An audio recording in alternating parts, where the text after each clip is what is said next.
Y me dice el cura, un man así con una cara de europeo, me dice, no, pues, como de suizo. Me dice, ¿renuncias a Satanás? Le digo, ¿pero qué es Satanás? Me dice, a ver, ¿renuncias o no renuncias? Y yo, pero o sea, que usted me diga que si yo miro para allá eso es Satanás, váyase de aquí. Imagínese que podcast, imagínese que podcast, imagínese que podcast. Siempre ya consigo. No, eso no. Listo. Perfecto. Estamos aquí. Sí, 61. Ya 61 capítulos de este hermoso podcast, de este bello podcast. Que hoy vamos a tener nuestra segunda parte de un invitado que tuvimos hace poquito. Hace que como 10 Qué capítulos. nervios. Nos lo estaban pidiendo mucho porque pues nosotros pensábamos que era conocido por algo, pero parece que es más conocido por otra cosa. ¿Por qué? Sí. Bueno, Uy, no, ya me van a sacar los cueros al sol. No, yo sí he hecho bastantes cagadas, la verdad, o sea, Fernando, la verdad es que está Plutón ¿Qué? en Acuario y dice que Creo- van a salir a Estamos a de nuevo con flote. Fernando Rojas, nuestra segunda parte porque quedaron muchas cosas por contar y hoy vamos a hacer la segunda parte con él porque la estaban pidiendo mucho. Yo, Fernando, Qué lo bueno, estaban qué bueno. Fernando, es que mire que la verdad nosotros pensábamos que usted era conocido por Aurelio. Ajá, ¿y no? No, Entonces, pero por algo malo. ¿Por algo malo? Me No, imagino. mentiras, no por No, pero sí, la verdad me han pasado unas vainas que rayan con la locura, man. por el Diablito Arnold. Y por la brújula mágica. Ah, sí, sí, claro. O sea, ese programa que pues la verdad sí nos gustaría conocer un poquito más porque no sabemos de él. No, claro, ustedes- No teníamos conocimiento ustedes de ese programa, pero mucha gente no. Ustedes ese todavía fue- eran proteínas, ni siquiera eran. No, o sea, estaban en plátanos. Eso de No, los que habían era- comido todavía las proteínas. ¿Eso de para- qué año es? Eso es, imagínate. Es que yo llegué, no te imaginas, una ambulancia me dejó ahí abajo. Me subieron hasta aquí. No, lo que pasa es que yo hice un pacto para decir, a ver. No, eso fue cuando yo tenía 23 años, empezamos a hacer ese programa, no mentiras, como a los 25 años. En el 94 creo que fue que se hizo Brújula Mágica. Yo estaba terminando mi etapa de la escuela de teatro.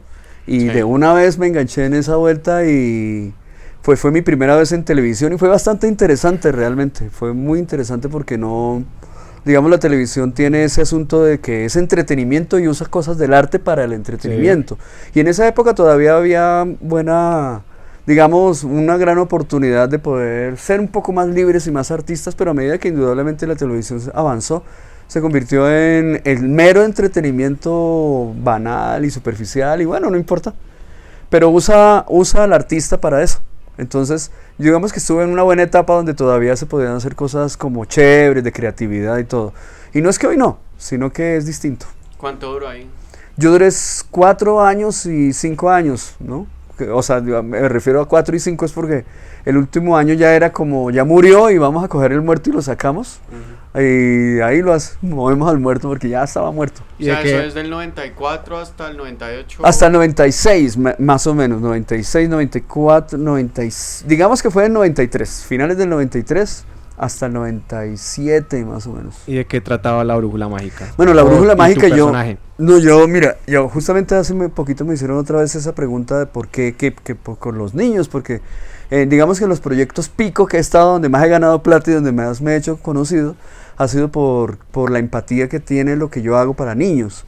Pero yo no escribo para niños, justamente ahorita acabo de montar un número de humor negro que se llama El Artista del Hambre, basado en un cuento pesado de Kafka. Y también hice una obra que se llama Cintia, un monólogo de un estilo de teatro teatral. Bueno, no es teatro, es como el reflejo contrario del payaso que se llama El Bufón, que se llama Cintia y se aparece hasta el diablo. Es decir, es un humor muy pesado. A mí me gusta mucho eso, me gusta mucho esa vibración en el humor y en el arte. Pero paradójicamente para mí le ha gustado mucho eso a los niños. O sea, no eso, sino un poco el toque. Y lo que pasa es que esos proyectos en especial han dado la libertad de que yo pueda tocar un poco de ese tema, como pasaba con Aurelio. Y lo que yo estaba leyendo en ese momento, yo lo sacaba en comentarios. Si estaba viendo pinturas de William Blake, entonces yo iba diciendo con el personaje, ay, no, te pareces a esa pintura donde está no sé qué.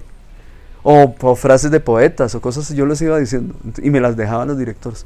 Pero es que casualmente la Brújula Mágica, Club 10 y Territorio Mágico, que es el que acabo de hacer, son concebidos por la misma persona. Entonces tenemos una empatía literalmente, porque ni es que nos la pasemos de amigos, que de pipí cogido.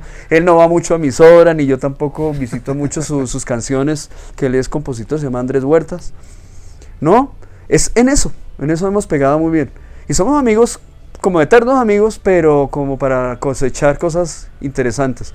Ahora no sé si una nueva propuesta pudiera calar en esta época, una propuesta de él, porque es que los tiempos van cambiando. Sí, y claro. lo que yo hago. En ese momento pegó Brújula Mágica. Era un programa, como me preguntabas ahora, un programa que era como una especie de magazine, con muchos temas que tocaban la ecología, tocaban el arte, la poesía, tocaban la crítica social, podíamos decir cosas abiertamente políticas, para niños, eso era para niños. Pero ahí hablábamos de personajes a nombre propio, ¿no? Como decir ahorita, no, me encontré a Oribe y lo escupí. Cosas así. Así decían cosas. Podíamos decir cosas, cosas o sea, así. tenía esa libertad de decir Sí, estas y no cosas. nos decían nada, no nos decían nada. Una vez me puse a hacer una parodia, porque había una zona que me la dedicaron a mí porque... O sea, yo llevé una propuesta que yo ya tenía medio elaborada. Cuando yo entré al programa yo ya tenía eso. Yo había trabajado 3 años en la cárcel. Se me salió. en la calle. Que es como una cárcel. Es como la calle es una selva de cemento. Sí, estaba atrapado. 3 años duré trabajando en la calle de mimo. Sí. Entonces yo, del tipo de mimo que yo había aprendido para el momento. El tipo de mimo era un mimo sucio, un mimo nada de la técnica de Marcel Marzón y de Cru. No había copiado como todo lo copiado aquí en Colombia, que somos muy, o sea, eso muy complicado ser muy originales. Acá no es mucho, al contrario, el original la gente lo mira así y dice, uy, no, eso parece como de indios, ¿no? O sea, cumbia, bueno, esa música como de, Sí, es sí, mejor sí. parecerse a los europeos y a los gringos. Entonces, o si es en el arte, es mejor parecerse a The Crew, a Etienne de Cruz. Mejor parecerse a Etienne de Cruz que hacer un mimo de acá, o ser un payaso de acá, porque no se ve mal. Entonces en ese tiempo yo venía de ser un payaso sucio de Florencia, que aprendí pantomima con un maestro que me enseñó lo que él sabía y ya, con eso era que trabajaba en la calle y terminé con un personaje muy parecido, pero yo con el tiempo he visto, yo estaba imitando a Marcel Marceau, por lo menos en su figura, tenía un gorrito de florecita, o sea, más clichétudo no podía ser. Y con una truza pegada al cuerpo donde se me veían las bolas así todas como forradas, ¿no? O sea, porque eso viene de, o sea, esa figura de Marcel Marceau y el mimo con la truza, eso viene por allá de la comedia del arte, por allá del siglo XVI. ¿Se acuerdan que en el 4 de Sotas, no sé qué, aparece un man con una truza pegada y unas bolas así de grandes? Pues la era de Shakespeare. Entonces lo que sucedió fue que yo hice ese personaje de mimo y ellos estaban buscando un mimo para el programa, pero una vez entré ahí se dieron cuenta que yo era actor de teatro y podía hacer otras cosas, entonces por eso terminé haciendo el Diablito Arnold, Parmenio el Agrio, la Vaca Heroica. Esos los manes me usaron para todo y yo me todos dejé. eran personajes de ese mismo programa. Sí, todos, pero ellos no diseñaron eso. Ellos diseñaron inicialmente que yo estaba en compañía de Patricia Castañeda, que era una chica muy linda, que tenía una memoria privilegiada. Yo no había visto a alguien así, que se podía aprender esas retajilas de estos manes que escribían como al estilo poesía. Además no era solamente Andrés Huertas, sino el escritor de Opio en las Nubes que murió por esa época justamente. Se llamaba Rafael Chaparro, el de Opio en las Nubes y el del Pájaro Spitz.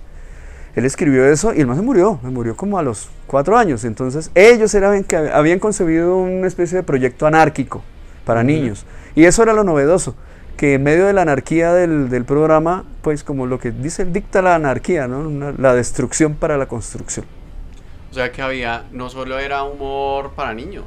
No, pues Cualquier de persona hecho, podía divertirse. Territorio Mágico, Club 10 y la Brújula Mágica tenían un amplio rango de público. Había gente grande que veía la Brújula Mágica como niños.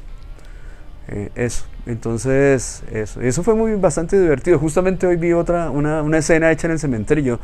Ahora que soy más susceptible, yo no sé cómo yo hacía esas vueltas. Yo me metí en las tumbas de los muertos. O sea, era una escena donde el mimo está siendo perseguido por un vampiro.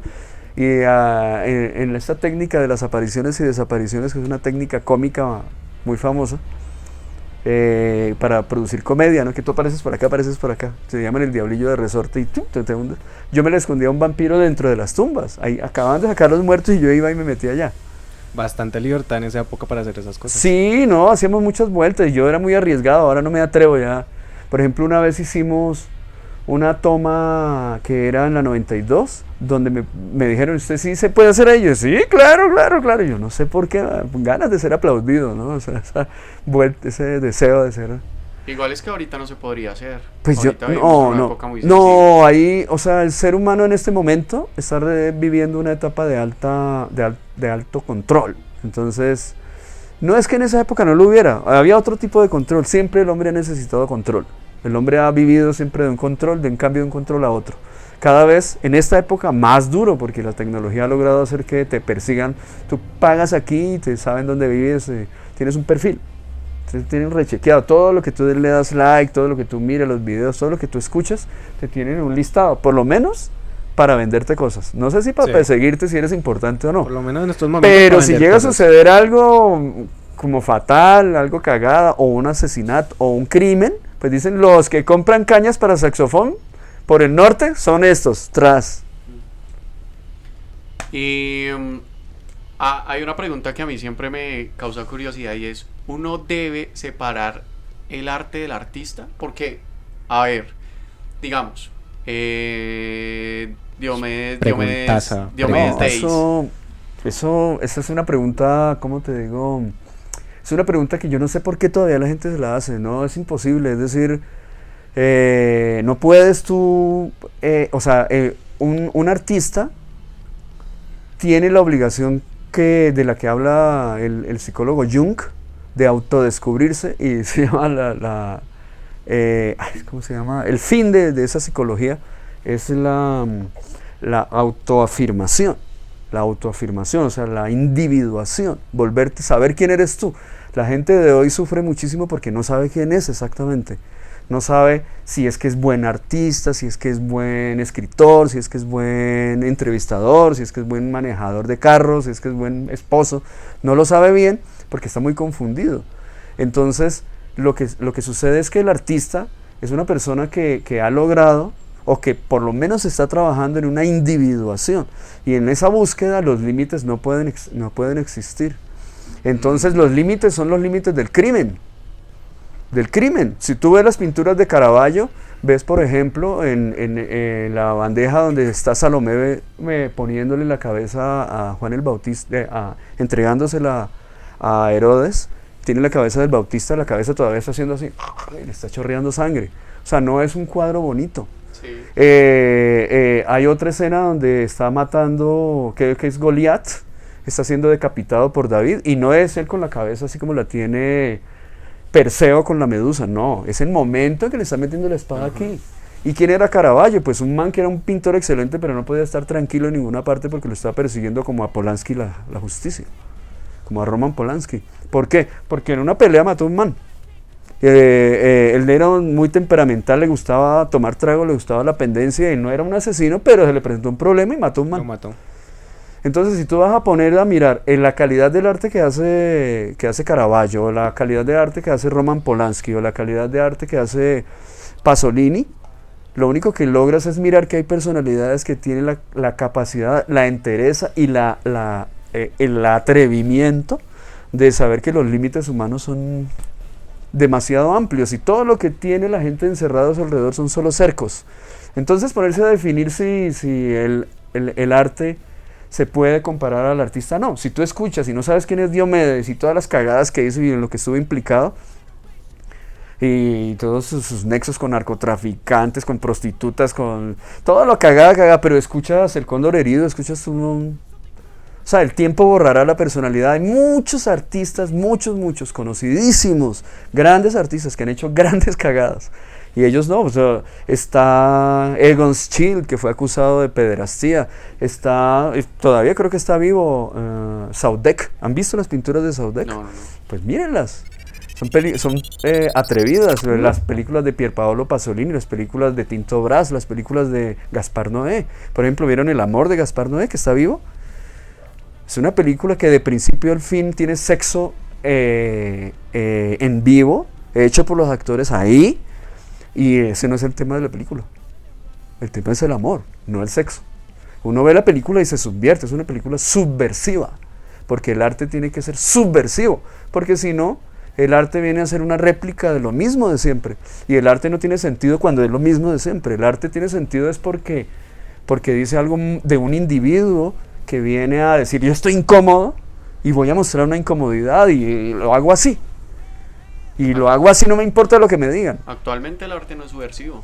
Pues, no. pues hay gente que lo hace, lo que pasa es que hay gente que hace arte subversivo, lo que pasa es que no son comerciales, no son muy comerciales, porque es que es una época donde, como estamos hablando ahora, lo comercial ha, digamos, hecho un manto sobre el individuo. Entonces no, ahora nosotros compramos, si yo no compro lo mismo que compras tú y lo que compras tú y lo que compras tú, yo no soy nadie. Mi forma de individuación de lo que habla Jung está desaparecida. Por eso el hombre de hoy es un ser angustiado, porque no es un individuo, es una parte de una masa. Pero igual Jung hablaba de el pensamiento colectivo. Claro, pero inconsciente.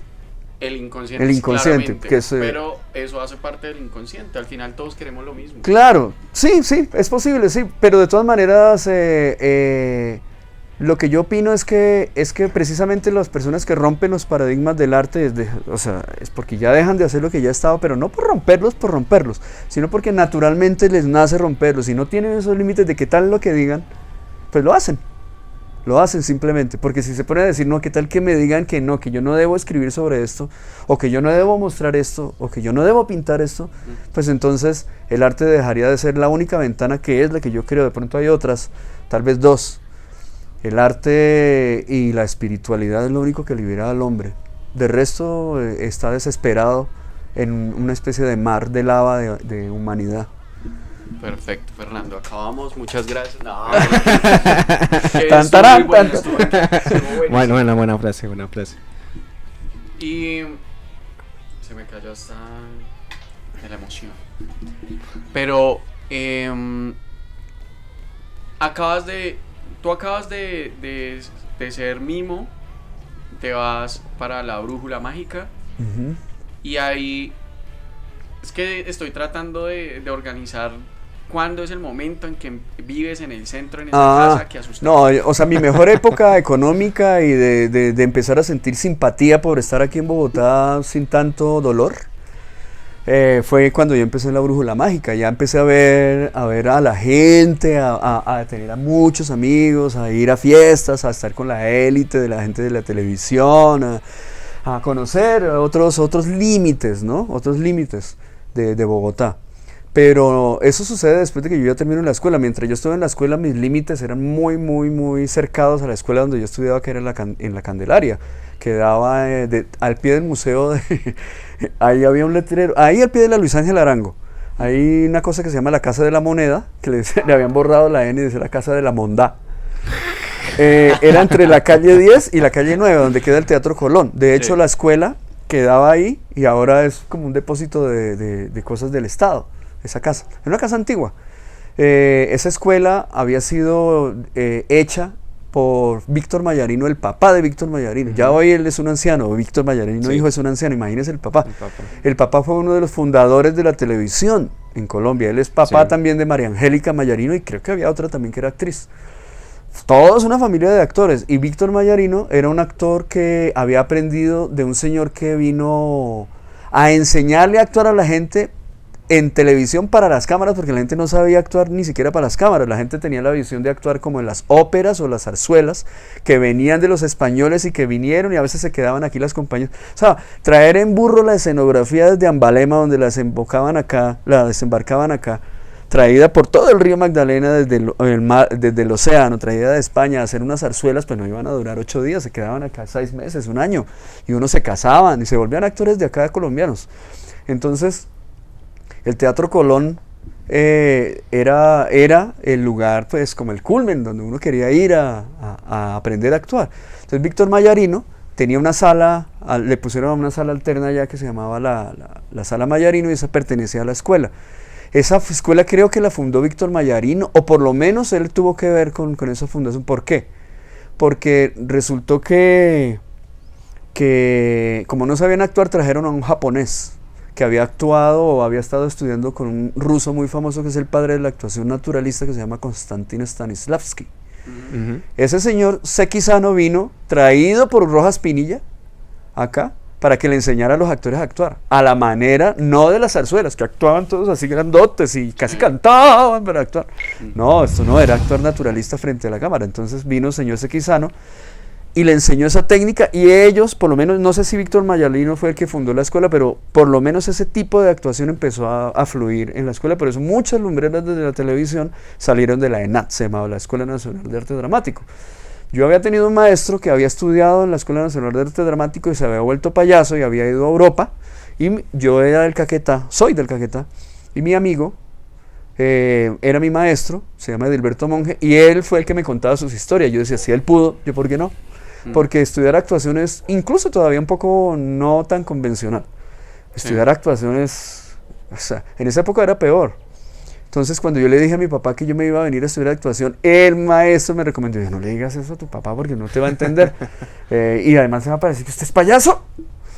Entonces yo le dije, no, pues, y como ya me había visto mi papá maquillado y toda esa vuelta, esa vaina es como de maricas o decían todo el mundo, o de guerrilleros o de locos, De los drogadictos, poetas, de drogadictos, marihuaneros.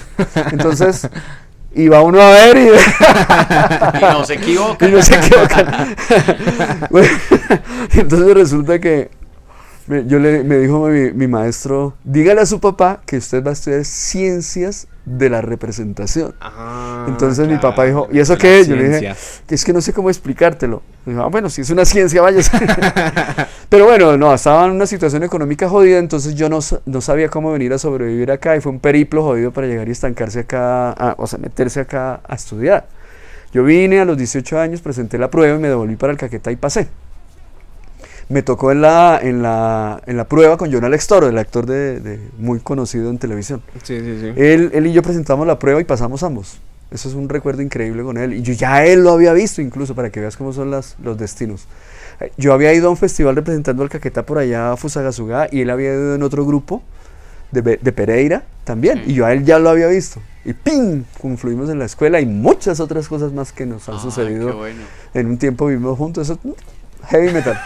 Historias ahí. Heavy, Tercera parte. tercera Para esas parte, historias. no, historia heavy metal, la verdad, o sea, es complicado. Entonces yo me vine acá, vivía en una posilga al principio, porque me quedé en la casa de una amiga que también era caqueteña y que estudiaba, y vivíamos en la cuarta, detrás del Camerín del Carmen, por la cuarta, en una posilga, hermano, peor que la de Raskolnikov de Crimen y Castigo. O sea que era ¿Ah? cucuteña también. No, ella era caqueteña. Caqueteña.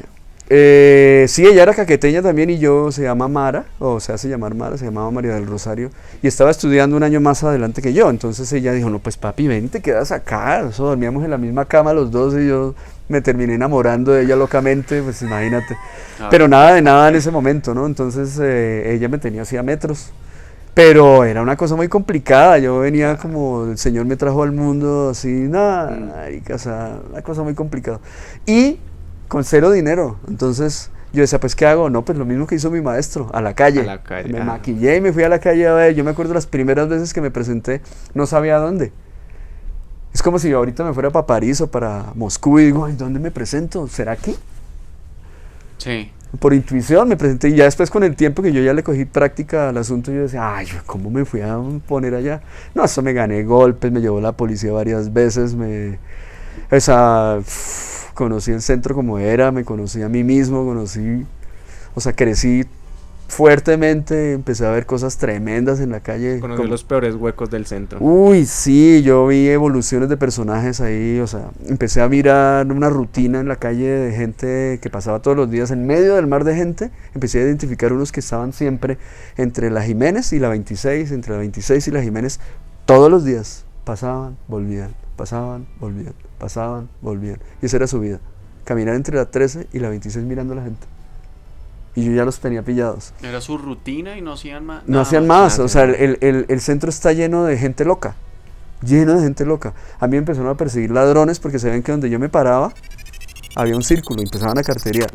Entonces me miraban y ya me hacían Me hacían Lo guiño. lo volvían cómplice. Lo Claro. volvieron cómplice. Claro. Empezó a ver, hay una mafia ahí, si usted llega y se empieza a presentar, entonces le caen, ¿qué hubo, papi? Te vas a presentar mañana, ¿cierto? ¿Me das cuánto me vas a dar? Ok. Claro, pedirle la. O, la o liga. porque hay otros, y dice, porque es que yo a ese weón de allá, sí, ese man me da 20.000. ¿Cuánto me das tú? 25. Entonces se van contra el otro y le dicen, bueno, hijo de puta, 25. dame 30. Y yo lo saco a él. En- Y así, me pasaba muchas vainas a veces cuando no había mafia porque los habían recogido a los malandros. Los manes que trabajaban ahí en la calle mismo, por ejemplo, una vez un fakir. No como un fakir hindú, ¿no? Resultó que también era el caqueta del fakir, pero era un viejito. El tipo se metió unas agujas por aquí, así, ya tenía los huecos, ya el man no sufría. O sea, se metía aquí y se tiraba de espaldas, pues le decían el cocodrilo. Tenía la espalda completamente, ¿cómo se dice? Un callo gigantesco de tirarse encima de los vidrios así. ¡Tra! Entonces ya el man no sangraba nada ni nada. Y era un viejito, ya tenía como unos 70 años, le faltaban dientes. Y era violento, un fakir. Comía así, cuchillos se los metía como esto por acá. Sí. Ese fakir un día yo llegué y pues bueno, él era impresionante realmente. Lo que pasa es que no es esa cosa romantizada de los fakires hindúes que están con un turbante y hacen Ajá. cosas. Él tenía también las puntillas, pero las puntillas no se acostaba encima de las puntillas, sino que cogía una tabla y se las ponía así contra el pecho. Y ¡ta! ¡ta! Entonces era impresionante, la gente lo miraba así. Entonces yo llegué una vez y hice mi círculo, yo solo tenía como media hora para hacer ese trabajo, para ganarme lo del almuerzo y lo de 2 días más, e irme a la escuela, estudiar 2 días y volver otra vez al parque. Y así, o sea, yo vivía al día. Si me enfermaba, Claro. grave. Entonces el fakir, yo empecé a trabajar y el fakir se quedó sin público, se le vino todo el público a verme a mí. Les gustaba mucho como la comedia y la cosa que yo había desarrollado ahí con la gente. Cuando yo veo que viene el fakir en medio de la gente, la gente sí me hacía señas y así. Y venía el fakir con la tabla de Lo iba a puntillas. tocar, lo iba a atacar, lo iba a Así, atacar. camuflado a darme con la tabla de puntillas. Yo empecé a torearlo, a jugar con él y la gente cagaba de la risa, pero después cuando lo ves con 2 ladrillos con los que él Sí. tenía sus telas allá para que no se las llevara el viento, me las iba a poner. O sea, era una lucha a muerte. O sea, trabajar en la calle, yo vi procesos de un man que hacía un negro espectacular, marica, un cuerpo increíble que hacía casi 20 volteretas en flick-flack. Sí. No sé cómo se llama eso, pero ese era su show. Y era increíble. Yo lo vi en menos de 1 año y medio cómo fue cayendo al bazuco. Yo lo veía cada vez más deteriorado hasta que un día ya no volvió. Y un día iba pasando por ahí por la séptima una noche y vi en un rincón por ahí iluminado así como un color amarillento que Sí. como de película negra, una luz así que se lo viera el man ahí todo flaca y llevaba por el bazuco. Me llevó la policía varias veces. Un día contando las monedas, a 1000 anécdotas, contando las monedas que me habían dado, habían 2 monedas unidas con cinta pegante. Mm. Bueno, entonces yo conté las monedas y esa la cogí, era como una hamburguesita. Y yo cogí, la abrí y había dentro un papelito bien así dobladito y pequeñito. Y yo veía esto y era un mensaje. Era un mensaje, yo lo abrí y decía, Monserrate, domingo 30 y no sé qué, a las 0700, cuestión vida o muerte. Me pusieron una cita, marica. Y ya me imaginaba por allá en Monserrate en una secta satánica, marica. Claro. Bueno, 1000 cosas, ma. El centro es un foco de locura. Hay mucha locura. Había un man, por ejemplo, que... No, pero ¿fuiste a Monserrate? No, me dio miedo. No, o sea, no. yo pensé que yo pensé que había cumplido la pensé No, que es iba que a yo seguir ya la veía, yo ya historia. vivía muchas vueltas, María, en esa casa donde vivía allá en la Candelaria, que era en la cuarta, yo he visitado esa casa solo por el morbo Sí. de volver a sentir la vibración, porque cuando yo llegué del Caquetá, yo tenía abierto como una especie de sensibilidad especial con las cosas, como con las vibraciones de las cosas, por todo lo que era como un poco estar en la provincia, no venía tan prevenido. Y yo tenía ya un historial de que yo percibía cosas, como que yo tenía un cierto poder de percibir cosas como sobrenaturales, digámoslo así. De hecho, por eso escribí ese libro que se llama Los hijos de Belcebú, porque en el fondo yo le tenía mucho miedo al diablo cuando era niño, al diablo, a la figura del diablo, la personalidad del diablo como una entidad, literal, porque es que así es que se ve por allá. no como una figura alegórica del mal o algo filosófico, no, una cosa, un señor, Un monstruo. monstruo. Entonces yo vivía aterrado con eso, por muchas cosas que después les contaré en la parte 3. Y Ya hay parte cuando, 3, cuando ¿sí? yo Parte llegué acá 3. yo venía súper así y pasaron muchas vainas en esa casa. Yo, después de que viví con esa chica, ella tuvo un problema y me dijo ya, ni la miseria, ya no hay ni siquiera la miseria, te vas. Entonces yo me fui. En ese tiempo fue que empecé a trabajar en la calle y me acuerdo muchísimo que yo decía, pero ¿cómo hago para conseguirme una habitación? Porque no tenía ni fiador, ¿cómo hago? Entonces un maestro que se llamaba Rubén Di Pietro, que murió el año pasado creo, me pilló por ahí todo triste. Ese man era así, él era increíblemente, ¿cómo se dice? Influyente. Entonces me dijo, oye, ¿por qué no? Y yo le conté y me dijo, no, pues yo soy tu fiador. Me costaba 12.000 pesos la habitación. Lo que fui a arrendar era un cuarto, que no era un cuarto, era lo que antiguamente en esa vieja casa, una casona de la 11 con segunda, al pie de la Universidad de La Salle, una casa que tenía doble patio, era lo que quedaba en el patio de atrás, donde antiguamente eran las caballerizas y las alacenas. Las alacenas eran como esta habitación o más grandes, Sí. porque era una casa como de unas 20, 30 habitaciones.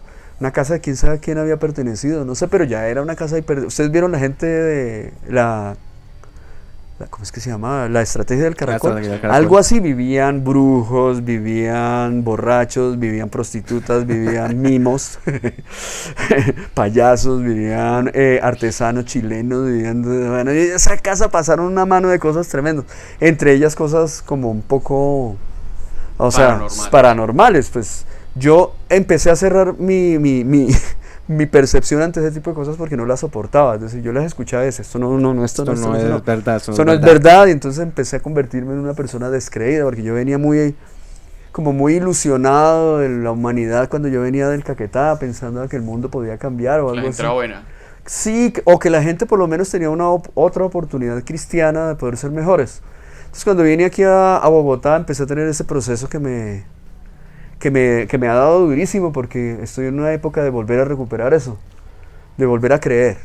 ¿A creer en qué? No te sé exactamente. Porque Tal pues... vez en la misma humanidad. Sí, tal vez sí, porque cuando yo llegué del Caquetá allá la gente ve a alguien tirado en el piso y entonces todo el mundo dice, ¡ay, qué pasó ahí! Entonces se le hacen alrededor, claro que ya no tanto, ¿no? Ya yo he vuelto al Caquetá y he visto lo mismo que acá, o sea, ha sido permeada por la realidad del mundo, el Caquetá. Gente más fría. Sí, la gente más o sea, no importa que le esté pasando al prójimo cosas horribles, lo dejan. Pero acá tocaba pasar por encima de las personas Sí. tiradas para poder pasar hacia el trabajo. Entonces, nada que ver, yo me acostumbré a ver muertos ahí en la esquina. Yo salía de allá y en medio de la basura habían cuerpos en la Candelaria, que los habían tirado ahí. Y yo, ¡ay! Un muerto más. Lo normal. Lo normal. Lo normal del día. Sí, lo normal. Hasta hace poco aquí en Teusaquillo tiraron un man desmembrado en una esquina, hace menos de 4 meses creo. Se los encontró un amigo que dijo, uy, mira lo que me encontré yo, en serio, Bogotá. ¿Qué diferencia hay entre esa Bogotá de antes y la Bogotá de ahorita? No, ¿Mucha diferencia? ¿Estamos peor, sí, mejor? No, estamos peor porque pues lo que está haciendo el gobierno ahora por tratar de hacer una reconciliación nacional, eso no se hace en 2 años, ni en 4, ni en tal. Lo que los gobiernos anteriores, desde que se hizo la república hasta ahora, era lo que es Bogotá. O sea, las ciudades son el reflejo de quien los ha gobernado.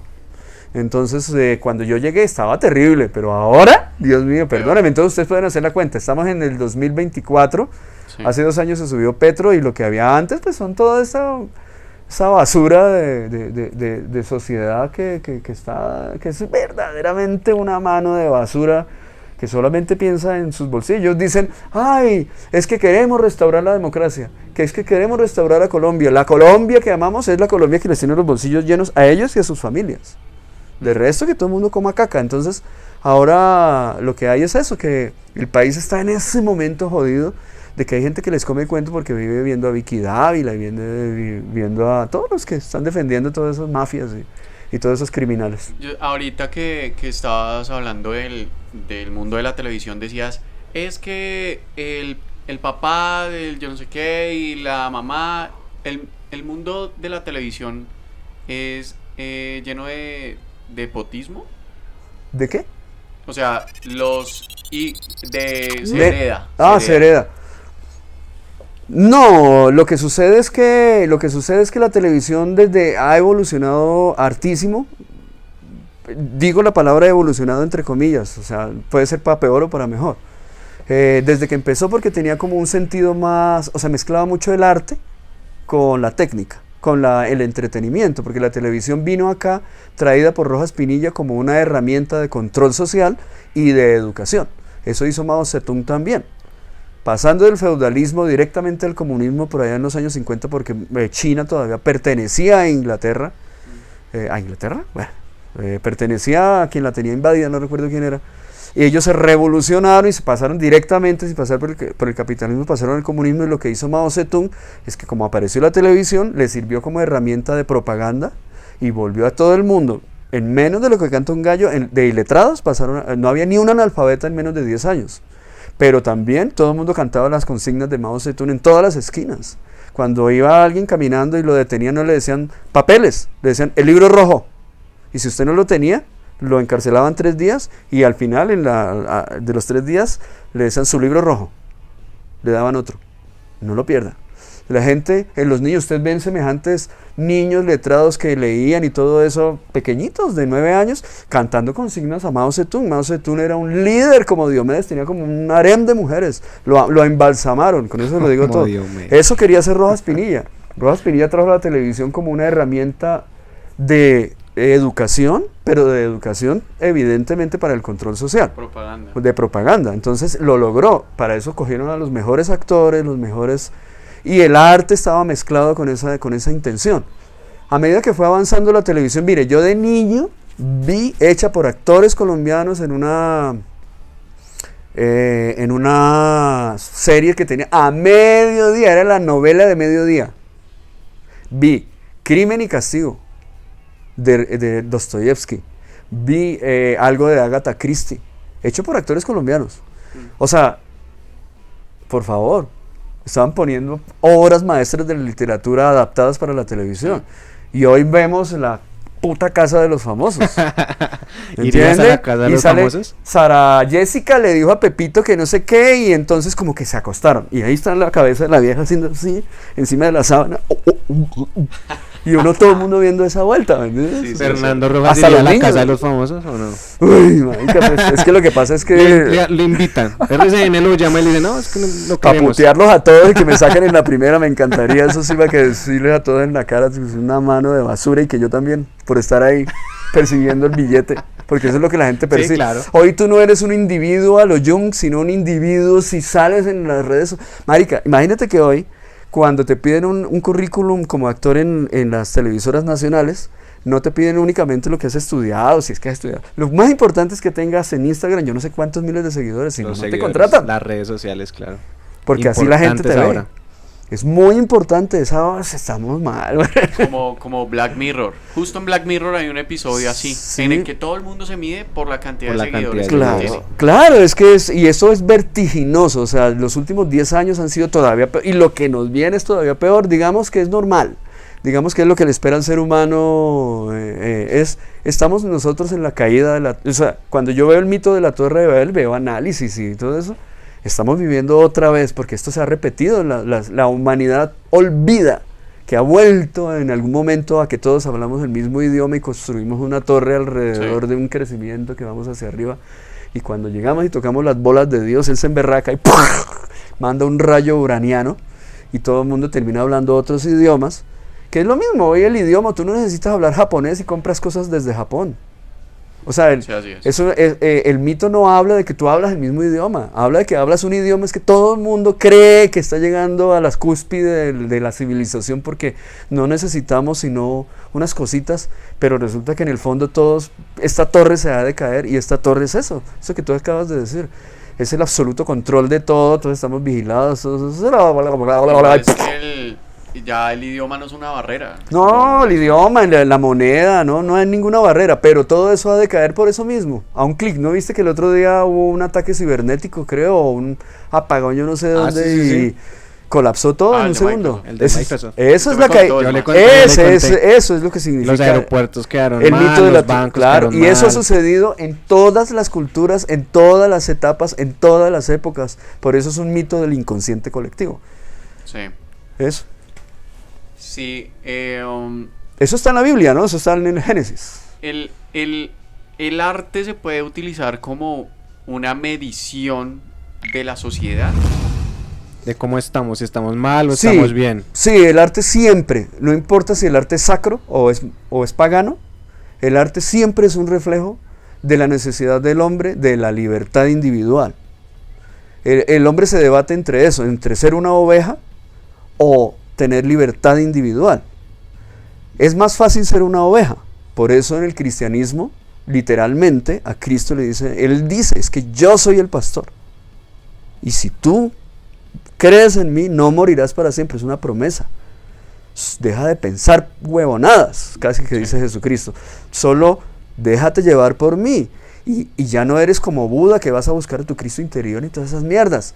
Por eso el budismo se diferencia del cristianismo, porque con el budismo tú tienes que hacer un trabajo de crecimiento personal. Con el cristianismo dices, no, solo vive y cree en mí y no morirás para siempre. Vamos a hacer el salto, no tienes que vivir, reencarnar. No existe la reencarnación en el cristianismo. Por eso cuando un cristiano dice, yo creo en la reencarnación, la está cagando. Porque no existe la reencarnación, existe la resurrección, que es distinta a la reencarnación. El cristianismo lo que hace es que te da una promesa de que si tú ciegamente, como me dijo la última vez que me confesé un cura, renuncias a Satanás. Y yo le dije, ¿pero quién es Satanás? ¿Y usted vino aquí a polemizar? Y yo le dije, pues es que ¿qué es Satanás? Lo que usted me diga que es Satanás. Y me dijo, lárgase de aquí. Por allá en México que me estaba confesando y yo decía, ¿cuánto hace que no me confieso? Me entró una de esas crisis allá en la basílica esta de ¿cómo se llama? La Virgen de Guadalupe. La Virgen de Guadalupe. Y allá me quité los zapatos porque no podía, o sea, ya no más lloraba, me dio síndrome de Tierra Santa, se llama eso. Y yo, ya no podía respirar, me voy a confesar, marico. Era todo lloroso y hago la cola así tenaz para confesarme porque hay hartos confesionarios. Y me dice el cura, un man así con una cara de europeo, me dice, no, pues, como de suizo. Me dice, renuncias a Satanás. Le digo, ¿pero qué es Satanás? Me dice, a ver, ¿renuncias o no renuncias? Y yo, pero o sea, que usted me diga que si yo miro para allá eso es Satanás. ¡Váyase de aquí! Claro. Lo echó, no a cualquiera lo echan de un confesionario. No, me echó de confesionario. Nunca he conocido a nadie. No, entonces... La primera vez que escucho a alguien que Sí. lo echan así. No, me echaron del confesionario, marica. Pues, ¿cómo era la pregunta? Se me olvidó. Es que si el arte es el reflejo Ah, de claro, la sociedad. el arte es una medida siempre, aunque por ejemplo ahora una crítica mexicana que se llama Avelina Lesper denigre del arte contemporáneo, porque denigra increíblemente y con toda la razón. O sea, ¿cómo vamos a comparar el arte de haber hecho en 10 años el David, mientras Miguel Ángel lo hizo con una pericia increíble, un arte sin precedentes? Le decían un artista titánico, porque no solo eso, hizo la tumba de no sé quién, o sea, el tipo era como un semidios encarnado para hacer eso, ¿no? O sea, pintor, escultor, músicos, eran Podía todos hacer en uno todo, solo, claro. y de una vida increíblemente prolífica y de una energía física y de una energía mental que ha llegado a nuestros tiempos para venir a que un huevón pegue una banana en la pared y la venda en yo no sé cuántos miles de dólares con una cinta. Es que tiene un poco de baldes llenos de arena. Eso, ¿no? El otro día O en Berlín creo el fue... que vendió como una escultura invisible. Sí, ese. Ese. Eso vendió una escultura invisible y entonces la gente decía, ¿dónde está la escultura? Solo el dueño, al que le habían dado un certificado, decía, sí, él es el dueño, él decía, está ahí. Ah, y todavía un poco de gente alrededor mirándola. Y dice, ah. Y después la estaban sacando, lo peor es que la están sacando como entre 5 y llevan una tabla así, chin, chin, chin, y todo el mundo. Entonces, mirándola ahí, entonces, porque, escultura refleja, invisible, entonces, la a ver, escultura ahí, invisible. en contra de Avelina Lesper, que es esta famosa crítica, me encantaría conocerla para besarla porque me parece linda. Es bonita. Es Yo la sigo en hermosa, Instagram. a Yo mí la me sigo en gusta, Instagram. a mí Tiene me hartos gusta. seguidores. También Súper quisiera inteligente y besarla súper también. conocedora, no, No. súper conocedora, y yo le doy todas las razones, que el arte se ha vuelto un pedazo de mierda, pero vamos a ver qué es la humanidad si no es un pedazo de mierda. Entonces el arte está cumpliendo lo suyo. O sea, vemos que, como decía Diderot, el famoso el que creó la enciclopedia, el Wikipedia de su época, que en la paradoja del comediante, definiendo qué es la actuación, porque él dijo qué es, llamó un poco de gente, ¿qué es la actuación? ¿Qué es un cuadro? ¿Qué es? Era la enciclopedia de su época, que eran carísimas además. Definiendo qué es la actuación, decía que el actor debería ser tan preparado que no cualquier estúpido podría pararse, cualquier torpe podría pararse en el escenario, tendría que tener virtudes. Hoy no tiene que tener virtudes, hoy tienes que tener seguidores en Instagram. Y muchos. Sí. Y muchos, para que te compre una escultura, para que te compren un cuadro, tú puedes tirarte un pedo y te lo compran envasado. Ah, eso lo hacen. Sí. Sí. Sí, hay gente que esta vende. Aura Cretina Gainer se quita los calzones y los vende en un frasquito Sí. y se los envía a la ¿Y gente. por qué no nos hemos tirado pedos? Para Va a Porque, vender. porque tenemos muchos escrúpulos. Sí. No, pues. Hay gente que yo no. tengo, marica. Pero tú crees que no, pero sí, por ejemplo, si te atreverías a salir, Tráigame un hagamos un carro. reto, hagamos un reto, Carro ya. hagamos un reto de que no empieces a vender tus pedos Claro. en tus redes sociales, te haces rico, weón. Venga. La foto de pies también. la Claro, foto de los pies. sí, Sí, lo que marica, pasa es que que nosotros no somos extraño. Epa Colombia, marica, que sale en un video porque ni siquiera ella tenía esas intenciones, así como una cara de estúpido diciendo, epa, epa, epa. Epa, epa, epa. Epa, Ya, Colombia, oiga, epa. increíble que por ese Marica, video no hizo es lo nada que más. es ahora. No hizo nada más. La Y representación. terminó de tirando nuestro país. billetes en una avioneta. Sí. Como narcotraficante. Tirando como esas boleticas de qué color. Así, no importa si es para lavar plata, si es para lo que se le hayan acusado de lo que se les dé la gana, que es lesbiana, que es que se peleó, que es que la fortuna, que es que ella ayuda, que destruyó no importa. Lo importante es que es la era de la estupidez. Entonces, ante la pregunta, ¿el arte refleja al ser humano? Sí lo refleja. Y el arte que hacen hoy refleja al ser humano de hoy. Sí, qué pena con Avelina Lesper, pero sí está cumpliendo su cometido del arte. O yo no sé si ella también lo dice. El arte está cumpliendo con lo que tiene que cumplir. Cuando este arte lo vean dentro de un cierto tiempo, si es que tenemos otra oportunidad sobre la tierra, como dice García Márquez al final de 100 años de soledad, la gente va a analizar, uy, una época en que el ser humano estaba bastante mal. Mal. Bastante Y mal. no solo pasa en la pintura, Claro. en la literatura, en la música pasa mucho ahorita. Sí, lo que sí sucede con el arte es que... Amo la música ahora. Fate. Karol G, weón. Uf. Pero para que veas, Disney. el arte es conexión. Es conexión. Si tú escuchas a Keith Jarrett es que se llama bueno, no me acuerdo, Jarrett, que es un jazzista contemporáneo muy bueno y todo eso en películas, en cosas increíbles, pues yo no creo que tenga tanta gente que lo escucha como No. Karol G. No. ¿Y Nunca. cuál es el fenómeno de Karol G? Pues la red, como sea, pero ha logrado penetrar los corazones de generación, marica, de 2 generaciones seguro. En lo que decías ahorita, ¿qué No sé tal qué en sea el mejor. futuro nos vean y digan, uy, estaban muy mal? ¿O qué tal en el futuro digan, oiga, que, uy, marica, qué Cool, increíble esos artistas No, del 2024? No, yo no creo lo mismo porque yo no creo eso porque lo que sí sucedía con los artistas del pasado, los grandes artistas del pasado en la literatura, en la escultura, en la pintura, en la arquitectura, en la poesía, en todo eso, era que ellos reflejaban en lo que hacían una alta virtud. Alta virtud. Eso es la diferencia. El artista de hoy no tiene virtudes. No tiene virtudes. Entonces la gente, no se va a decir quién es mejor o quién es peor, pero eso depende de lo que a ti te parezca que es mejor y que es peor. Si es mejor que el artista tenga virtudes, pues entonces va a ser ese mejor artista. Pero hoy un artista no necesariamente para ser famoso, exitoso y tal, no tiene virtudes. Además, lo que sí busca el artista, tanto el de antes como el de hoy, así el de hoy no tenga virtudes, es la libertad individual. Ser distinto, o sea, decir cosas que les nazcan de las entrañas, así sean esas letras de la tusa de Karol G o... Sí, Que que tengan un las escucho, mensaje. ¿eh? Tengan un mensaje, ¿Sí? que tengan un mensaje ahí. La Tati me preguntó si tengo muchas novias. Muchas novias.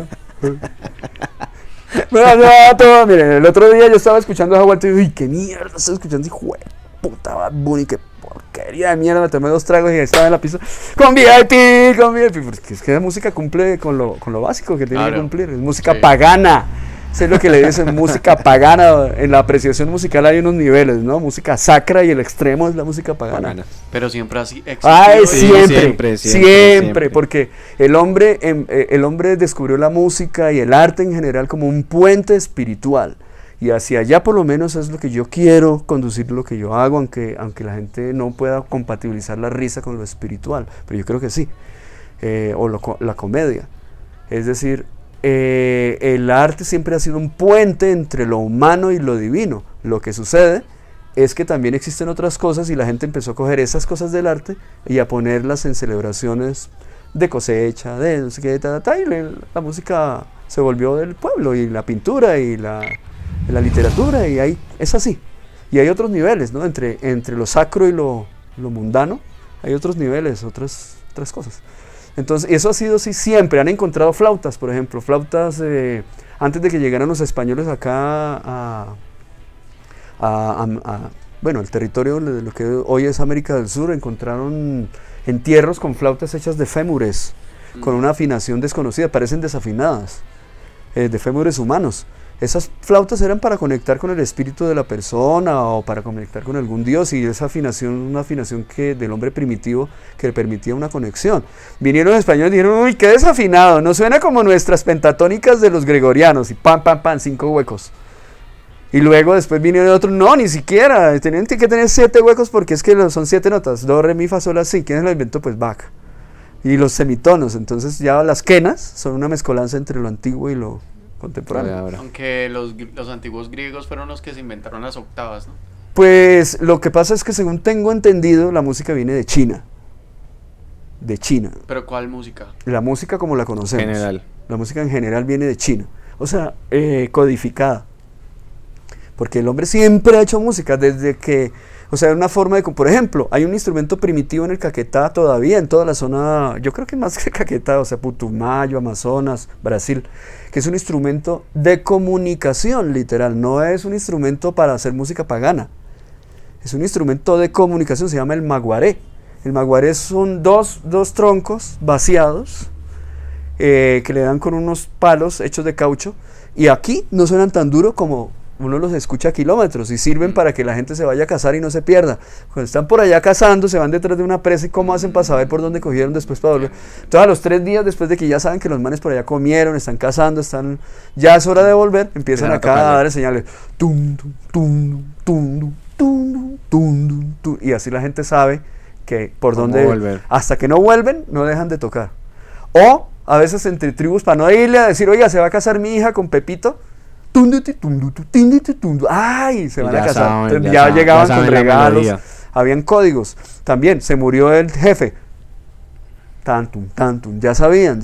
También hay una leyenda que se parece al Wendigo, que es de las tradiciones gringas, de los indígenas gringos.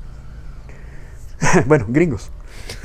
Antes de los gringos, los apaches y todo esto. O sea, allá se llama el Wendigo. Acá es que los cazadores se van y empiezan a escuchar la señal para volver. Y por allá, cuando ya están por allá, ya llegando, ¡pum!, dejan de tocar. Y es que los van llevando es más para adentro. Se los va llevando un espíritu. A mí me parece que, entonces, teniendo en cuenta todo esto, el arte es una mierda. Y Bueno, es lo pues- mejor que le ha pasado a la humanidad al tiempo. Sí, O sea, son las dos Las cosas, y son las dos cosas. Al tiempo. Es una Son las mierda dos y al es lo tiempo. mejor al sí, tiempo. de hecho Freud relaciona el arte como ¿cómo se llama? Un producto del hombre que no sirve para nada y que es como un bollo de mierda. O sea, tú tienes una necesidad de expresar, ¿entiendes? O sea, tú aprendes este lenguaje de comunicación que es hablado y es el español, y lo aprendes de una manera, a un estilo o a un acento, y te sirve para comunicarte, pero hay cosas que tú no me puedes decir, cosas que yo no te comprendo. Entonces, por eso, si tú conectas con cierto pintor, porque él dice lo que tú no podías decir con palabras, Sí. o con cierta poesía, o con cierta arquitectura, Entonces el arte sirve es para eso, para crear puentes de comunicación que van más allá de la comunicación convencional y que permiten mostrar que el hombre no está atrapado en el control que siempre ha tenido desde que empezó a despertar. Es el control que se necesita para poder sobrevivir como sociedad. Eso es normal. Claro. Es normal. Súper entendido. Súper entendido porque lo acabas de decir básicamente en la misma evolución en que el arte o la música se utilizaba para comunicar a las personas que vinieran. Sí. Que comunicar que el jefe había muerto. Comunicar. Y también para comunicar con entidades o energías o vibraciones. Por ejemplo, no llueve hace años, marica, hagamos algo, bailemos, dancemos. Ajá. Y el que danza no es cualquiera. O bueno, vamos a danzar todos, pero vamos a danzar con un sentido de conexión. Y el arte estaba asociado a la magia. A la magia, literal, vamos a hacer llover, vamos a fertilizar la tierra como un acto mágico, un acto de conexión de vibraciones, porque el arte mueve vibraciones. Simplemente, hoy se estudian como estudiar una cosa técnica y científica. Es decir, por ejemplo, científicamente sabemos que si usamos las tonalidades menores, vamos a entristecer a la gente y le vamos a dar ganas de tomar trago. Científicamente, pero antes eso no se sabía. Hoy es científico, pero antes eso era magia. Que yo cogiera una flauta y empezara y sedujera a la gente para que se volviera alcohólica, eso era como de brujos. Mágico. O que le diera tristeza en un sepelio, por ejemplo, las cantadoras, las lloradoras. Sí. Esas gente ponen a llorar a la gente aunque uno no tenga que ver con el muerto, ¿no? Los tonos bajos y los tonos bajos. Sí, por ejemplo, Bonzo, el baterista de Led Zeppelin, decía que cuando se iban para esas fincas que habían comprado, una de esas fincas que compraron ya cuando eran muy ricos, y se drogaban para tener conexión como es, porque las drogas provocan un puente, bajo ese efecto él escuchaba lo que él luego codificaba y lo ponía en sus baterías y lo ponía en sus obras. Por eso él empezó a perder la cabeza también, porque lo que escuchaba, él decía que ahí donde él estaba componiendo, él escuchaba o sentía el rumor de tambores de una era de guerra, de la era de los vikingos. O sea, ahí en ese terreno había habido unas batallas. Ese es el heavy metal. Entonces, ¿qué pasaba? Que cuando terminaban los conciertos, había un séquito de gente alrededor de Bonzo, mientras él se bajaba de la batería y llegaba al camerino, defendiéndolo no a él de los fanáticos, sino a los fanáticos de él. Porque él se bajaba y al que se le atravesaba, lo sonaba. Y lo sonaba duro. Se bajaba con eso. Con esa adrenalina. Con esa adrenalina. Porque los tambores siempre han sido llamadores. Llamadores. Sí. De una energía. De una energía que el hombre comprende y que la ha manifestado como Marte. La energía de la guerra. La energía de lo... ¿O usted no ha escuchado los tambores que tocan, no sé cómo se llaman los japoneses, que son los tambores gigantes y los manes son unos manes súper robustos dándole tan, tan, tan, tan? Esos son llamadores de guerra. Siempre ha sido el tambor un llamado. Llamadores de guerra. Y los llamadores de nuestra costa son llamadores del sexo. ¿Entiende? Y de entidades voluptuosas. O de energías voluptuosas. Ese es el arte. El arte es un puente de comunicación. Entonces, hoy también. La banana es un maldito puente la estatua invisible es un puente de comunicación. Que sea menos virtuoso que Miguel Ángel y lo que hizo Caravaggio y lo que hicieron William Blake y lo que hicieron todos estos grandes mucho pintores, menos virtuoso, la verdad. mucho menos virtuoso, pero que cumple su cometido. ¿Y qué es? Reflejarnos. ¿Y qué es sino la necesidad de ser libres? ¿Por qué? El arte y la necesidad, cuando tú haces arte, a diferencia de la artesanía que tú la haces para que otro la use, tú haces un sombrero, es para el sol y para que otro la use y vendes muchos sombreros. Pero si lo vuelves arte, lo pones como Dalí encima de un maniquí, le pones mosquitas pegadas y... Bueno, en fin. ¿Para qué sirve eso? No sirve para nada. No sirve para nada lo que hace Dalí. Sin embargo, lo que sí sucede es que el hombre se aparta del rebaño cada vez que intenta hacer arte. ¿Por qué? Porque el hombre tiene esa dualidad entre querer ser oveja y quererse liberar del rebaño. Los que se liberan del rebaño son los creadores de nuevas etapas de la conciencia humana. Y hoy en día, Fernando Rojas, ¿cómo está en esa conexión con el arte y con la espiritualidad? Bueno, Pues decías no, antes que estabas como en un sí, camino sobre... pues hermano, me voy a dedicar a probar todas las drogas posibles porque siempre había sido muy inhibido con eso porque siento que soy muy susceptible a las drogas, al alcohol y eso. Pero yo no lo digo de broma. El otro día me metieron el veneno de un sapo amazónico Ah, sí. Sí y lo he visto. wow, o sea, joder, es decir, heavy metal. Yo estoy en una búsqueda que ya no la encuentro con la gente, no la encuentro en la religión, no la encuentro en las personas, encuentro cosas con mis hijos, a veces con una mujer, a veces pero son como unas conexiones que se quedan como intermitentes, como con mis padres, con mis hermanos, como intermitentes, necesito otra cosa y yo no creo en Dios como que me digan cree en Dios y el Padre y toda esa basura que dicen en las iglesias, la iglesia católica, que además está que se me da estas piedras a hablar de eso. Y todo lo que dicen los gurús y todo eso, o sea, toca encontrar una conexión con algo superior que es individual, y yo no soy el primero que lo dice, eso lo han dicho muchas tendencias espirituales de antaño, desde el budismo, está como, o sea, el mismo cristianismo creo que ha sido, pues ustedes saben, ha sido muy mal interpretado, o sea, ese momento de amar al otro y todo eso es maravilloso, pero se ha usado para coger al otro y ¿no ve Uribe? Se persigna, vaya que hay unas fotos de Uribe en un exorcismo por allá que lo están en que bautizando. Como en un río, Vicky Dávila como en un dice, río. Vicky Dávila dice el otro día, señor Petro, usted no me puede hacer nada porque Dios está conmigo, Dios me protege. Y ay, jueputa, es que Dios mío, es que y medio mundo le cree, es que eso es lo peor. Sí, es cierto. Claro, porque es que todavía nosotros estamos dentro de ese redil, de ese rebaño. Por eso los artistas son peligrosos, porque si empiezan a pensar, que es el ejercicio humano, pensar es el ejercicio humano. Un animal no lo hace, no lo necesita. El hombre sí necesita pensar, para eso vino, a pensar.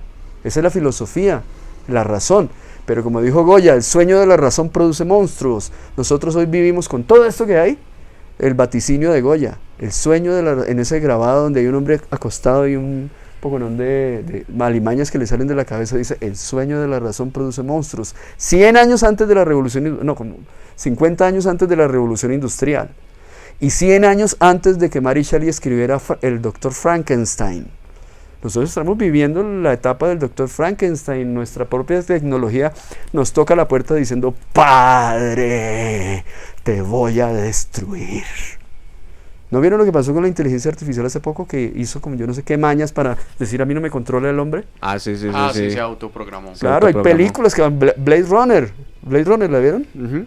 Que es la historia de unos androides que se buscan entre sí para protegerse porque los han descontinuado. Ellos dicen, es que ellos no saben que nosotros sentimos y no nos vamos a dejar destruir.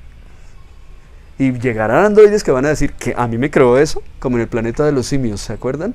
Sí, sí, sí. Que cuando ellos, Ellos no en la primera etapa del planeta de los Ajá. simios, ellos no pueden creer que el hombre hable. Dice, ¿Y ¿que qué? el hombre habla? ¿Cómo que el hombre habla? Va a llegar un punto que las máquinas van a decir como nosotros, ¿a nosotros quién nos creó? ¿Eso? No, eso no nos creó. No van a creer que nosotros No van a creer que nosotros lo creamos. Van a decir, no. ¿Y qué conclusión dejas para Para la tercera parte. Sí. ¿Qué con conclusión que nos va a dejar picados. con qué nos va a dejar? No, hermano, que sí, que estamos viendo una etapa muy interesante bueno, Freud se peleó con Jung en su época porque Freud pertenece al materialismo. Él es un psicólogo materialista y por eso él estaba tan tocado, porque él pensaba que lo que él hacía era demostrable, o sea, era científico, como cuando usted dice, para hacer un bombillo se tiene que seguir unos pasos. Justo. Pero tenía muchos detractores que decían que eso era una pseudociencia. Entonces él vivía emberracado porque no le parecía que eso era una pseudociencia. Yo lo creo. Bueno, él conoció a Jung y se hicieron amigos y bla, bla, bla, y trabajaron, pero luego Jung empezó con este asunto que es bien complicado porque se parece a nuestra época. Él es de los años 50, creo, ya viejo en los años 50, donde empezó a develar una cantidad de cosas del comportamiento humano que están más allá de lo demostrable, del comportamiento colectivo. del comportamiento que está soterrado en la literatura, soterrado en el arte, soterrado en la religión, soterrado en la espiritualidad, soterrado en la existencia humana, que si lo vamos a tocar, vamos a mirar bastantes cosas, vaticinios jodidos del hombre, como las próximas guerras que se aproximan y que ya prácticamente estamos. No, que ya están. Hay varias Él guerras. tenía prohibido que publicaran un libro que se llama El Libro Rojo, lo publicaron creo que hace unos años apenas, lo tenían en una caja fuerte y por fin lo publicaron, y ahí es un libro genial. O sea, ahí hay una cantidad de cosas muy secretas del comportamiento humano que están asociadas en una, creo yo, a lo que tú me invitas, que es a que cómo los dejo picados. Creo que un tema muy interesante es que viene una reconciliación entre la ciencia y la magia, o lo antiguo. Es decir, las percepciones y los poderes humanos han sido adormecidos por la forma en que se ha llevado las cosas, sobre todo por la última etapa humana, que es el capitalismo. Entonces al ser humano lo han inducido, como hay un documental que se llama El Siglo del Yo, que se lo recomiendo, a que sea como es. Es aterrador. Solo vean El Siglo del Yo para que vean cómo hemos sido inducidos a todo lo que vemos. A todo lo que vemos. Hemos sido manipulados. Entonces, ha llegado una etapa de la humanidad donde esa liberación va a entrar como en una especie de lucha con lo que se pretende, y ese gran control que hay a través de la tecnología, porque no hemos dejado de tener ese control desde creo que desde la caída del matriarcado. Cuando cayó el matriarcado, que eso estamos hablando de una memoria por allá, yo tal vez unos 60.000 años, 40.000 años. Cuando el hombre empieza a descubrir la propiedad privada o a inventar la propiedad privada, el hombre empieza a volverse terrenal y a crear sistemas de control. Sí, Sistemas de control. La religión, que era muy espiritual, era un sistema de control y sigue siéndolo. Para que tú no hagas lo... O sea, si tú estás en mi religión, yo te controlo, yo sé quién eres tú, qué haces, hay unos pecados, unas vainas. Por eso el arte es peligroso, porque el arte justamente se sale de control. Sí, igual el inconsciente colectivo es un método de control. Claro, por eso es que los artistas, hasta Goya, por eso le inaugura la etapa del arte moderno, es que los artistas, por más talentosos que fueran, por más virtuosos que fueran, estaban supeditados a que ellos vivían de lo que les pagaban los papas, los reyes, los mecenas, como los... se me olvida, estos de Florencia, se me olvida, ¿sí ve? Que auspiciaban a grandes artistas, y los papas que también le pagaban a grandes artistas, ellos estaban felices. A Molière le pagaba un papa, a Shakespeare le pagaba la reina. Entonces los artistas, solamente hasta Goya, que empezó a pintar de noche porque estaba como medio loco, él pintaba de día pintaba a los reyes y por la noche pintaba sus pinturas negras, que son las más interesantes realmente. Son pinturas oscuras que hablan de un comportamiento humano bastante interesante y bastante peligroso. Entonces, de ahí en adelante los artistas empiezan a decir, sí, yo pinto, por ejemplo, vamos a pintar a este rey, pero lo pinto con alas. Entonces empieza esa pintura interesante del siglo XIX, y otros dijeron, ya no pintamos la forma así, le pintamos un ojo más arriba y aparece el cubismo. Entonces ya la pintura no lo hacemos en el esfumato y todas esas cosas clásicas, sino lo hacemos a lo Van Gogh. Y después Kandinsky, y después Picasso, y después, Dalí, así. Entonces el arte va empezando a convertirse en otra cosa, ya el arte no podemos volver a pintar como Miguel Ángel, ¿para qué? Ya lo hizo Miguel Ángel. Sí. Él se salió de su propio redil, porque si ustedes saben, a pesar de que él estaba siendo auspiciado por el Papa de su momento, pintó como se le dio la gana la Sixtina, y ahí él se paró a ver cómo el propio Papa le pagó a otro pintor para que fuera y le pusiera le tapara el sexo a todas las figuras que habían ahí desnudas. O sea, entonces él también se salía de su redil. Él no era... Si ustedes ven las pinturas de Da Vinci pertenecía a una sociedad ocultista. Todas las pinturas de Da Vinci están cifradas en un lenguaje ocultista de una serie de pensadores, filósofos medio esotéricos, que están asociadas al inicio de la humanidad y de la religión, que tienen que ver con la rebeldía y el poder.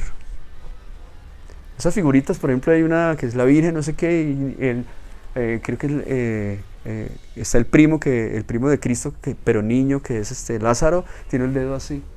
Esto es una cosa del hermetismo egipcio, y con el otro dedo está haciendo así. Todos son símbolos que están ahí de una corriente ocultista profunda que habla de una alta espiritualidad y de la unión entre lo espiritual y la ciencia, porque no hay pelea entre lo espiritual y la ciencia, eso es mentira, eso es lo que nos han hecho creer. O sea, que tercera parte, unión entre la espiritualidad Ajá. y la ciencia. La ciencia. Sí, eso es lo que nos espera. Lo que nos espera. Sí, Y eso otras- eso es en contra de la pretensión de seguir creyendo que nosotros estamos bajo el influjo de Terminator. Eso y otras guerras. Ah, sí, pero es que yo creo que para que esto suceda, esto que yo digo, que yo no soy el único que lo dice, indudablemente todo lo veo en ¿Cuánto YouTube, como me tiempo? dijo una amiga. ¿Ah? ¿Cuánto tiempo va a pasar? No sé, yo no soy ¿cómo se dice? Un visionario de tiempos, así como Julio Verne y eso no. Lo que sí sé es que para que eso suceda, la gente tiene que recibir una espada de Damocles. Es decir, en este momento, por como se ven las cosas, no hay demasiada gente. Es decir, ahorita no es que haya demasiada gente como para poblar el mundo y que decir que ya no cabemos. Paja, hay mucho espacio y la gente puede correrse y la gente puede irse para el campo. Y eso va a pasar. Lo que sí va a pasar es que cuando se dañen todas estas conexiones, pues como vivimos no va a alcanzar para la comida, para la energía que se usa. Ustedes sí sabían que Las Vegas, por ejemplo, anualmente usa toda la energía, tanta la energía que el mismo país Argentina, tanta energía que usa Argentina en un año la usa solo Las Vegas en un año. Claro, es que Las Vegas es poder. Claro. Las Vegas chupa la energía eléctrica, De por todo eso mundo. importan energía de México, porque ellos son, o sea, el sistema capitalista del gringo de esta época, los últimos 100 años, o sea, incurren en el pecado, en los famosos 7 pecados, que no son los pecados de la Iglesia Católica, son los pecados de la humanidad entera. Se llama la codicia, se llama la gula, se llama todas estas vainas de pues, El de chupar todo. Sí. comerlo todo y volverse gordos. Bueno, pues vamos a tener entonces tercera parte con Fernando Rojas hablando de estas cosas. Hablando mierda, ¿verdad? Y para terminar, no sé si le quiera mandar un saludo a todos sus fans de la brújula Uy, en mágica. serio, bastante. Hay muchos. Marica, todavía quiero tener cosecha de brújula mágica. Bueno, no, pues Ahí, mira. a sus hay fans. una cosa que yo aprendí viendo un libro de un man que se llama Jacques Besson, creo que se llama Del amanecer a la decadencia, y narra los últimos 500 años de la historia del arte y de los acontecimientos más importantes, y él dice que el Renacimiento está terminando, que la gente pensaba que eso había pasado. No, esta es la última etapa del Renacimiento. Pero se llama del amanecer de qué, del hombre y de la razón a la decadencia, porque el hombre ya la razón no puede con la razón. Es que nada de lo que uno haga puede pretender cambiar el mundo, así que yo diga, yo con esto voy a cambiar el mundo, con esto me hago famoso. No, tú solo haces las cosas, las haces con la mayor vehemencia posible, con el mayor amor del mundo a lo que tú haces, con la pretensión de ser libre, de ser feliz, y si eso se logra, es posible que pase como lo que me pasó, que es que hay algunas personas conectadas conmigo. Sí, muchas. En Entonces realidad, pues me muchas. alegra y es un saludo muy grande, un abrazo, y espero continuar siendo fiel, más fiel todavía a mí mismo, para tener más detractores y a la vez más seguidores. Y la última, esta es para mi hermana, si le puede mandar un saludito. Es que me lo pidió mi Eh. hermana, pero con la voz de Aurelio. Ah, sí, bueno. Lo que me queda, Sí. porque ya después de 12 Es años pa- de hacer es- la voz de es pa- Aurelio, es ya pa mi la hago hermano, y quedo es pa mi hermano. ronco de ¿Cómo se una. llama su hermano? Nailen. Nailen. Hola Nailen, ¿cómo estás? ¿Cómo te ha ido? Ah, pero tengo que tener el peso del títere. Un lambetazo y un aruñazo. Muchas Algo gracias, así. Fernando. No, ya ni me acuerdo cómo era. Muchísimas gracias. No, por esta gracias a nueva ustedes conversación. por cumplirme el sueño el sueño que dice Freud. Lo que más le gusta al hombre es autoescucharse para que ese mono que lleva adentro se masturbe mientras habla. Tal vez este sea un mismo puente para conectar con lo que tanto buscas. Bueno, yo lo que pretendo es básicamente yo convertirme en mi propio puente de mi propio yo, a ver qué diablos es lo que hay, porque eso sí se hace inaguantable, no funciona nada, nada funciona.